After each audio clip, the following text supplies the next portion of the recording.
sebagian ulama misalnya itu punya mutiara nasihat ya, di antara mereka ada yang beri nasihat bahwa dipaksanya anak-anak kita itu ketika mengaji ketika kecil itu nggak akan berbekas lama.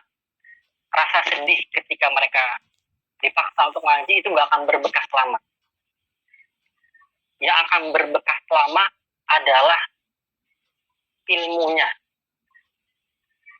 Sebaliknya, orang yang anak-anak yang kecil itu nggak dipaksa, nggak didorong semaksimal mungkin untuk ngaji, dia mungkin nggak akan menderita dengan paksaan-paksaan.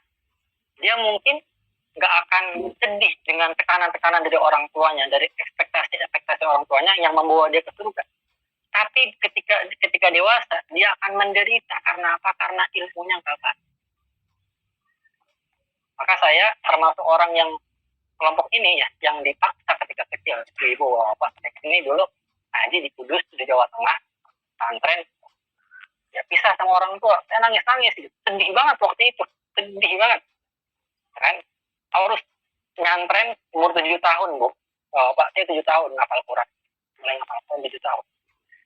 Nggak ada orang tua, nggak ada saudara, nggak ada kakak, nggak ada keluarga. Ya, keluarga paling dekat itu di Solo. Saya di Kudus, Jawa Tengah, paling dekat Solo itu sekitar 1 jam sekarang.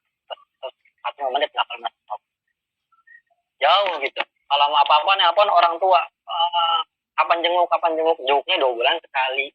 Itu juga nggak lagi waktu penjengukan. Jenguknya pas lagi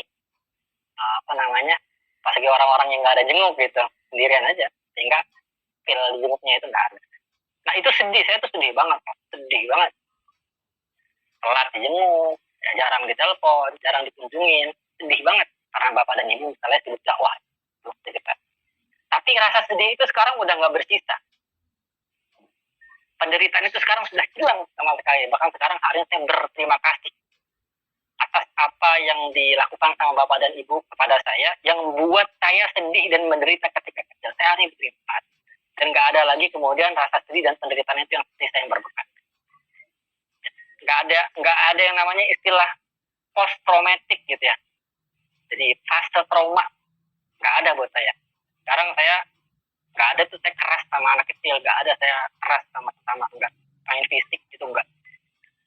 Ya, hanya karena saya dipaksa dan dipukul-pukul ketika kecil di pesantren, nggak lantas kemudian buat saya jadi orang yang keras juga ketika di pesantren. Gitu ya, semoga bisa dipahami. Jadi jangan takut untuk mengakukan dan mendapat. Masya Allah. Baik, luar biasa. Teringat